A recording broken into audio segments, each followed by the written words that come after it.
Hey, Wanderers, would you take the trip you've always wanted to take if nobody else wanted to go with you? Because I think there are probably a lot of people who aren't waiting for money. They're not waiting for the right vacation time. They're waiting for somebody else to say, yes, I will go with you. So today's question is simple. Would you travel solo? Welcome back. This is another Sunday One Take, and I'm Steve. And I'm Laura. And we're just going to talk this one through because I'm curious where both of us will land on it. If there was somewhere you really wanted to go and I couldn't go, would you still take the trip? No. Not at all. No. You didn't even pause on that one. No. But I mean, that's just because you couldn't go. I'm thinking like a single, like if we were not married. Sure. But, there are definitely two different ways people could travel, that they be single without a significant other, or just that someone was unavailable to go with you who would normally travel with you, but you happen to see a deal and you're like, this is a once in a lifetime. And that person was, I can't get off work or I have another commitment. Would you still go? Would you? Well, and I wouldn't, although I have traveled for business, without you, but it is different, right? Because you're not really, a lot of people think when you travel for business, you're going to sightsee while you're there. You're going to do all these things and you never do. You might in the very beginning. George Clooney made the ultimate travel movie about that, and everything he did in it was true. But yeah, so I've done it a little bit, but not for a vacation where you're out seeing things for the first time and experiencing things. And I think that's probably where a lot of people on this are. It's not necessarily that they can't travel alone. It's whether they would actually enjoy traveling alone. So yeah. I think that's part of it. I think when people hear solo travel, the first thing they imagine is they're eating alone. They're sitting on an airplane alone, walking around somewhere unfamiliar alone. Like you won't go to the movies alone, even though that's not really a together thing. You're there by yourself once you're in the seat, sort of. I don't even want to go to dinner alone. Right. And I think a lot of people think that, but depending upon the kind of trip you choose, you're probably around people constantly. On a cruise, you've got dinner, even if you're not at a table. Cruises don't usually do the combined table anymore. They might have a table for singles, or it's just there are people in the room, even if you're at the table by yourself. If you're on a guided trip, you've basically got a built-in group that you can hang around with. So travel doesn't necessarily mean you're going to spend 7 days completely alone. Hello? Hello? And I think when people hear solo, that's the first thing they think. There's actually another side of traveling by yourself that a lot of people don't talk about as much, and that's that nobody else gets a vote. So if you want to sleep in, you want to spend hours looking at something that other people would spend 20 minutes at and go, I'm bored, time to move on. You can do that.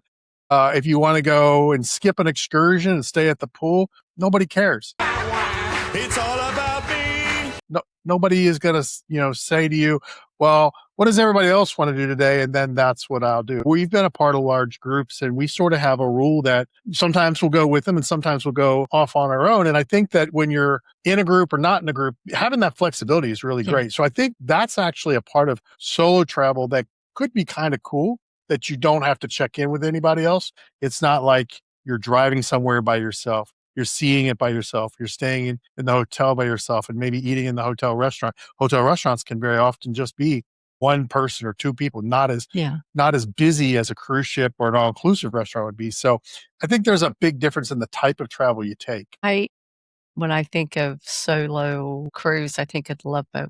But that wasn't a singles cruise by design. I know. A lot of people did travel on a solo. But that's what I think of, the Love Boat. But there were a lot of different groups, which was actually, if you didn't know, the Love Boat was actually a Princess cruise line. And that ship was re-inaugurated last year. You could actually ride on that ship. And they actually filmed that TV show on actual cruises, and hundreds of extras were all just people who paid to be on a cruise. There are definitely cruises that are themed for singles. A lot of cruises today have areas for solos, but that leads into something a lot of people don't think about, but there's a catch on solos, and that it could cost more. Yeah.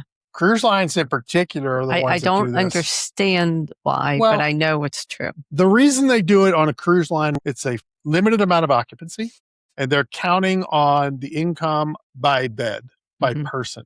So you'll see per person pricing.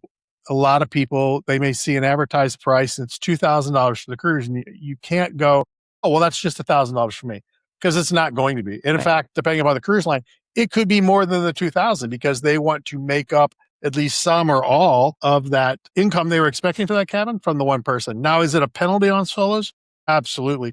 And some cruise lines have started to get away from it. When we were on our last Norwegian cruise, there Yeah, there was like a hallway. they had a whole like They called them group area. studio or Yes, they call it something. studios, and they had their own lounge area, kind Mhm, of like, Haven has a lounge area or something like that. Some cruise lines are starting to accept it a little bit more without penalizing them. Still, generally not singles cruises. They do have themed cruises, but as far as cruise lines doing that a lot, not so much. If you are going to go solo and you're going to do a cruise, you're probably going to pay a supplement because of that. mhm, I think that's where it really gets interesting is, would you travel solo even if it was going to cost you more? Obviously, all trips have to make financial sense, yeah, but part of that financial sense is, how much would I want to pay extra to see this because it's on my list? I want to do it. Obviously, if I had even a free trip to the Caribbean and you weren't able to go, I wouldn't go on my own because it's not new. But here's the part I keep coming back to. Maybe the biggest travel mistake isn't going somewhere alone. Maybe it's never going because you're waiting on somebody else. And those people are just not available. And so your conversation is, someday I'm going to go to Europe. Someday I'm going to take that cruise. Someday I'm going to see Alaska, but it's been 5, 10 years, maybe longer. At some point, how long are you willing to wait for somebody else's schedule, budget, or interest to line up with yours? And that goes back to, traveling should be about, especially as empty nesters, starting to mark off bucket list things. We've reached that part in our life where we don't have to necessarily wait on a lot of other people, maybe ourselves, maybe grandkids or whatever. But we have these places, these destinations that we've said these things for years, someday, someday. But we want to make that someday now. So comment below, are you willing to travel alone, or would you not do it even if you were in that situation due to cost? Or if neither apply to you and you would go no matter what, just comment down below, I would go.